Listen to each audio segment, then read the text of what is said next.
Pemirsa, kasus Vina yang masih terus berjalan menuai sorotan publik hingga praktisi hukum. Bagaimana pakar pidana melihat fenomena ini? Sudah terhubung bersama kami, Bang Abdul Fikar Hajar, pakar hukum pidana. Selamat malam, Bang Fikar. Mas Aldi, ya selamat malam Mas Aldi. Oke, ini baru saja Rasman Arif Nasution mendampingi Yudi Ahdian yang mengaku sebagai pengacara atau kuasa hukum dari keluarga Vina dan Vina, Eki ya. backdan tahun 2016 silam, begitu. Muncul ke hadapan publik lalu memberikan beberapa pointers atau opini. Sebetulnya pelimpahan kuasa hukum dari tahun 2016 kepada kuasa hukum yang saat ini menangani kasusnya seharusnya seperti apa, Bang? Ya, seharusnya pemberian kuasa itu harusnya dari pemberi kuasa yang asli, ya, prinsipal istilahnya. Nah, apakah benar pemberi kuasa yang asli itu masih memberikan kuasa pada pengacara yang 8 tahun Dalam hal kemudian? ini artinya keluarga dari Vina dan Eki ya, Bang ya? Betul, betul. Jadi keluarga Vina dan Eki itu harus menegaskan gitu. Benar bahwa kuasa yang dulu yang 8 tahun itu memang belum dicabut gitu. Tetapi kalau sudah 8 tahun tidak ada berita, tidak ada konfirmasi dari ini, saya kira kuasa itu ya selesai dengan kasusnya selesai waktu terjadi persidangan terhadap para terdakwa itu selesai, ya. Maka sebenarnya pemberian kuasa itu selesai gitu, ya. Nah, dan kalau ada kan gini, pemberian kuasa itu biasanya untuk satu perbuatan hukum tertentu. Umpamanya apa? Umpamanya kalau dari korban itu untuk melaporkan.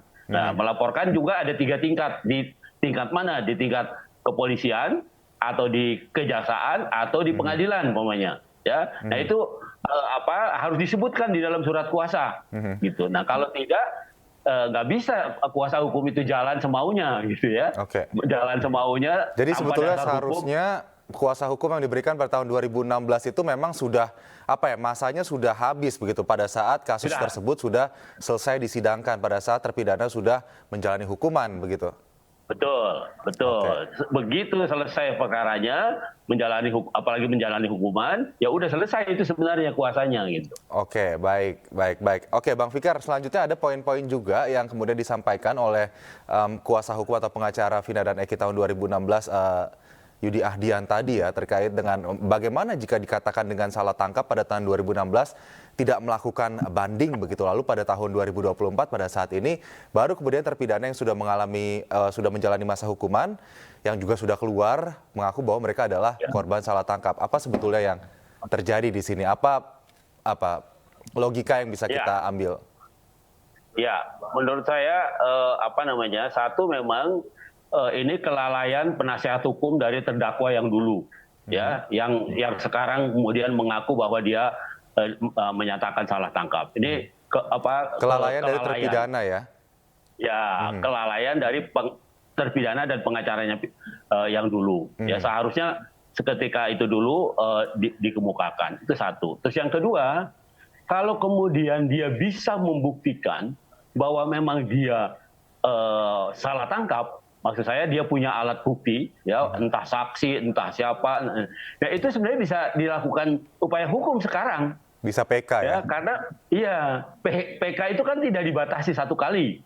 Ya, kalaupun umpamanya pernah PK, sekarang begitu dapat alat bukti yang baru bisa PK lagi sebenarnya, gitu. Ya, nah itu yang seharusnya dilakukan. Jadi bahwa sekarang kemudian mereka yang merasa dipaksa itu kemudian memberikan keterangan dan segala macam, yaitu haknya ya untuk berpendapat, untuk mengemukakan keluhannya segala macam, itu haknya. Tetapi ketika sampai pada apakah itu bisa diupayakan secara hukum? Nah, saya kira itu ya, kalau dia punya bukti bahwa betul perlakuannya yang dulu itu dipaksa gitu ya, maka dia bisa mengajukan peninjauan kembali. Ya, karena kasusnya kan sudah selesai, bahkan dia sudah selesai juga menjalani hukuman, kan begitu. Jadi bagaimana ya, Bang? Apa kemudian bukti-bukti yang dihadirkan pada saat persidangan tahun 2016 itu adalah bukti-bukti yang kurang kuat? Lalu bagaimana mencari bukti-bukti yang lebih kuat jika kemudian kita mencari bukti itu 8 tahun setelah kasusnya usai? Nah, saya kira secara yuridis harus dianggap kuat karena ada orang yang dihukum 8. Iya kan? Ada orang yang dihukum 8 dan 1 sekarang mengaku tidak merasa dipaksakan begitu. Iya kan? Artinya masih ada 7 yang lain yang tidak melakukan upaya hukum apa-apa. Jadi asumsinya asumsi yuridisnya ya udah selesai itu sebenarnya terhadap yang 7.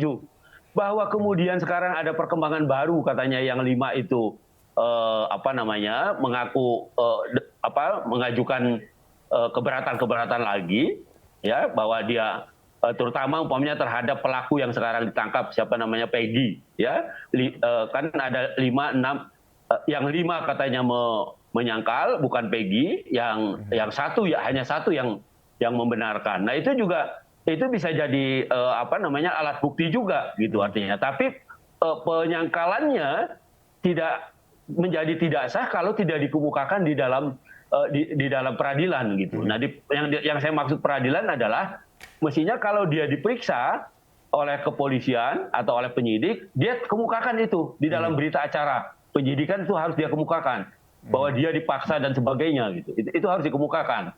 Ya, sehingga jadi dokumen berita acara, jadi dokumen hukum